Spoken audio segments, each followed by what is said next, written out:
Greta Thunberg.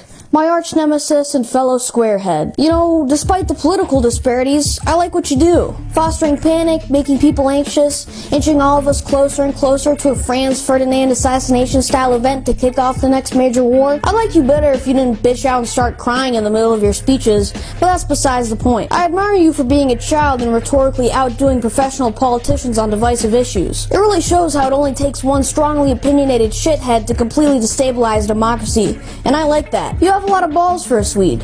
Don't get me wrong though, you still are a shithead, and the politics you promote are premium unleaded autism. For example, one thing Thunberg harps on about is countries like China and India signing the Paris Agreement, which I personally find hilarious. The Chinese have golden statues of Chairman Mao. His face is still on their money.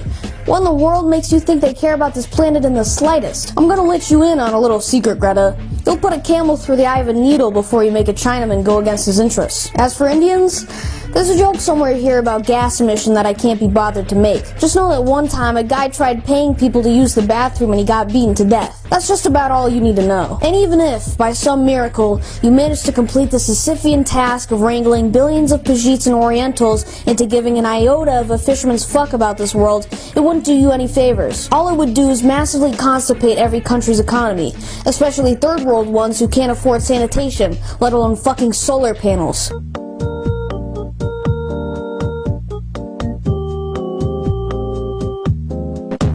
On top of that, the $75 billion getting funneled into this issue won't put a dent in it anyway.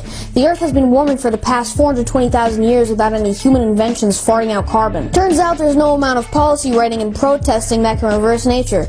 Go figure! Additionally, why do we keep subsidizing the delusions of grandeur of scientists who think they can predict the future? I know it's become virtually blasphemous to question a scientific consensus, but it baffles me how conjecture becomes prophecy the moment someone in a lab coat says it. Apparently, the more experienced an expert is, the less accurate his predictions become. Scientists can't help but be monomaniacal about their field of study, which makes them less likely to account for variables. These people have had intense tunnel vision on the same piece of molecular lint for the past 20 years. They're the last people to get future predictions from. In the 60s, there was a culturally relevant prediction that hundreds of millions would die from starvation by the 1980s due to overpopulation.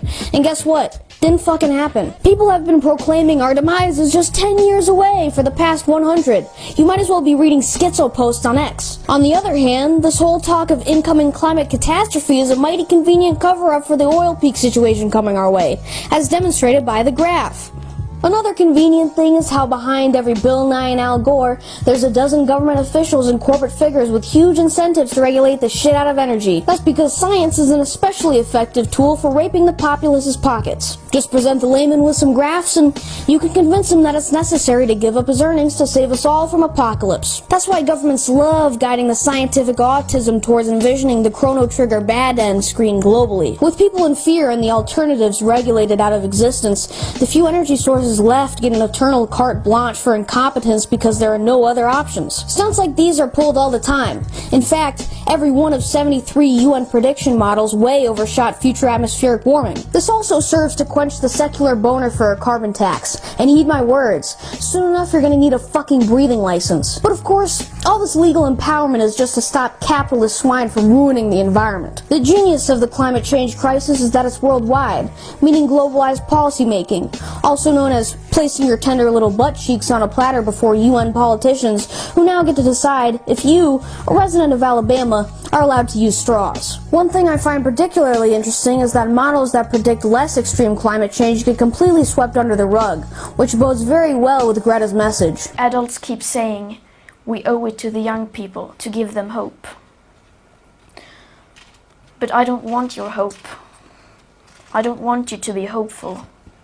I want you to panic. I want you to feel the fear I feel every day.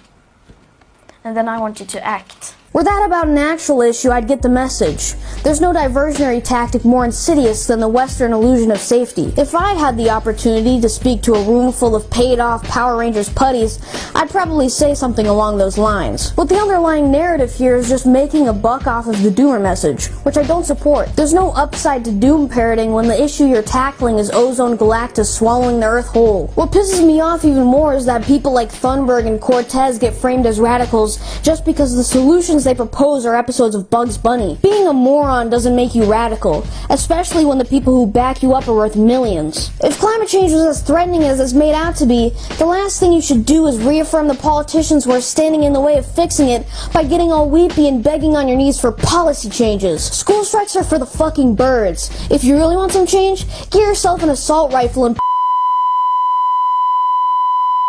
In addition to my hypothesis of climate change being real, ask yourself this: should we even try to stop it? Because I find it strangely coincidental how New York and California, the bluest and most degenerate states who are the biggest fans of taxing everyone to smithereens, will be underwater if the caps melt. Doesn't it sound like a God-sent flood to you? Beyond all of that, I want to take a moment to appreciate the media coverage of the Greta Thunberg phenomenon. While she has received a little bit of media flack, the overwhelming majority of the online attention directed towards her is positive. It's not difficult to notice this media double standard that either praises or demonizes children based on their views. The contrast between the way the media treats Greta and I is very telling. Not once has any major publication gotten away with calling Greta brainwashed, puppeteered, or just trying to rebel. Is it because of that 2-year difference? Or is it because her views fall safely in that bubble of insanity that is socially acceptable? Greta, if you're watching, we're not that different, you and I. I wish for politicians to feel fear as well, just not for the same reasons. Getting thousands of kids from all over the world to skip school every Friday to go against the government sounds great to me, if only your brand of it didn't entail financially fucking yourself over. Some people like to get on her case for that, saying that she's just looking for an excuse to get out of class, but even if she was, I entirely endorse it. The last place I want kids to be is in the public institution that they are forced to attend by law. More than endorse it, I outright advocate for finding every excuse possible to get out of school. If you're black, claim that laws surrounding school attendance are a form of modern-day slavery. If you're a girl, say that forcing women into STEM is holding them to a patriarchal standard. In fact, I even encourage all the kids who plan to walk out to get me expelled from school. Do a walkout every week until I'm deported, as far as I'm concerned. Nothing makes me happier than kids being bureaucratic hemorrhoids. I just wish Greta would stop entertaining fictitious nightmare scenarios and focus on the real one that is Sweden's immigration problem.